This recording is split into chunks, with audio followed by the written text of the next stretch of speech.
नमस्कार, हमारा उत्तर प्रदेश देख रहे हैं आप और मैं हूं आपके साथ गौरव राजेंद्र। बुलेटिन की शुरुआत करते हैं। लखनऊ में लोक आस्था के महापर्व छठ के पावन अवसर पर कार्यक्रम का आयोजन किया गया, जिसमें सीएम योगी आदित्यनाथ ने भी शिरकत की। बता दें कि सीएम योगी ने सभी को छठ पर्व की बधाई दी।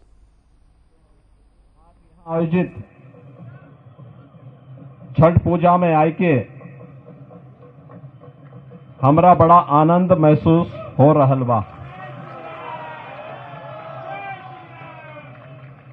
लोक आस्था के महापर्व छठ के आप सबके बहुत बहुत बधाई और शुभकामना।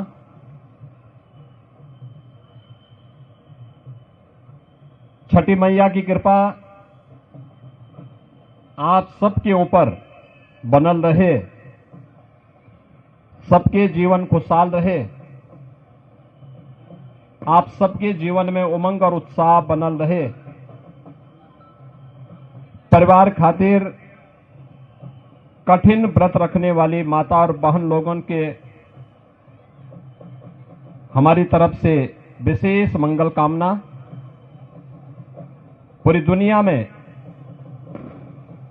हजारों भाषा और बोली बा, लेकिन भारत की संस्कृति के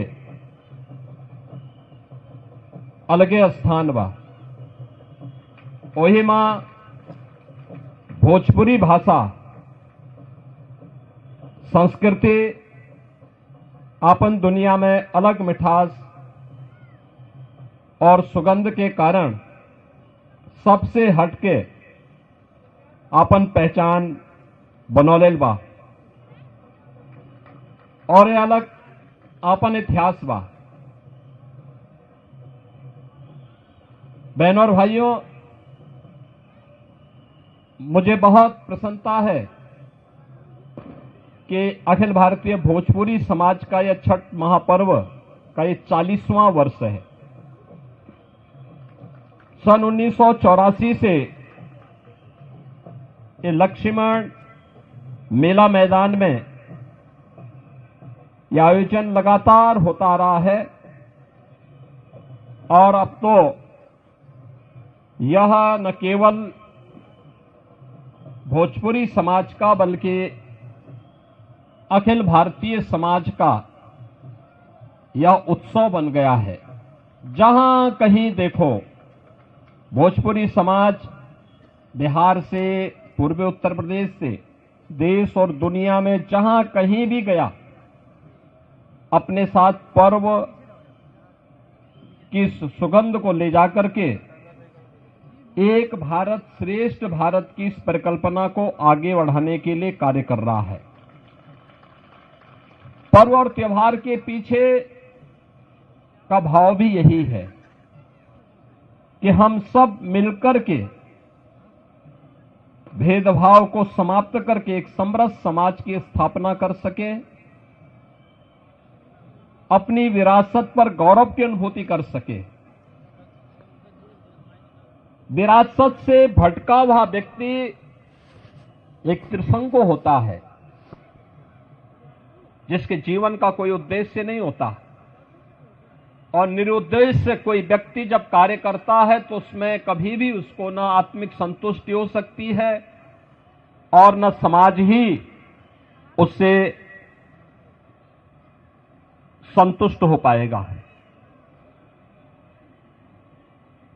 इसलिए विरासत को विकास के साथ जोड़ करके प्रधानमंत्री मोदी जी ने देश के अंदर जो कार्यक्रम प्रारंभ किए, आज एक नए भारत का दर्शन हम कर रहे हैं। और पर्व और त्योहारों के पीछे भी यही भाव होता है, हम सब मिलकर के इन आयोजनों में सहभागी बने। न जाति का बंधन हो, न क्षेत्र का हो, न भाषा का हो, किसी भी प्रकार के बंधन से मुक्त होकर के एक समरस समाज की स्थापना के लिए हम सब मिलकर के कार्य कर सकें, इस भाव के साथ एक कार्यक्रम आयोजित होते हैं। और छठ आयोजन ने भी पूरे देश के अंदर उसी भक्ति भावना के साथ लोगों के मन में एक स्थान बनाया है। अब मैं देखता हूं कहीं भी आप जाइए, केवल दिल्ली और मुंबई में नहीं, चेन्नई में भी, हैदराबाद में भी, बेंगलुरु में भी और देश के अंदर ही नहीं, दुनिया के अंदर भी लोगों ने इस आयोजन के साथ जुड़ करके लगातार इस आयोजन को एक नई ऊंचाई देने और इसके साथ लोग जुड़ रहे हैं। यह भोजपुरी समाज कि दुनिया के अंदर महत्व और उसके माध्यम से पर्व और त्योहारों के माध्यम से लोक आस्था को जीवंत बनाए रखने का एक आदर्श उदाहरण है और छठ महापर्व उसकी एक महत्वपूर्ण कड़ी है। छठी मैया की कृपा के लिए हम सब आयोजन करते हैं और मुख्य रूप से अगर हम देखते हैं तो यह लोक आस्था का एक ऐसा पर्व है जो सूर्य उपासना के साथ जुड़ा हुआ है। सूर्य इस धरती के लोक देवता है। आप देखते होंगे कि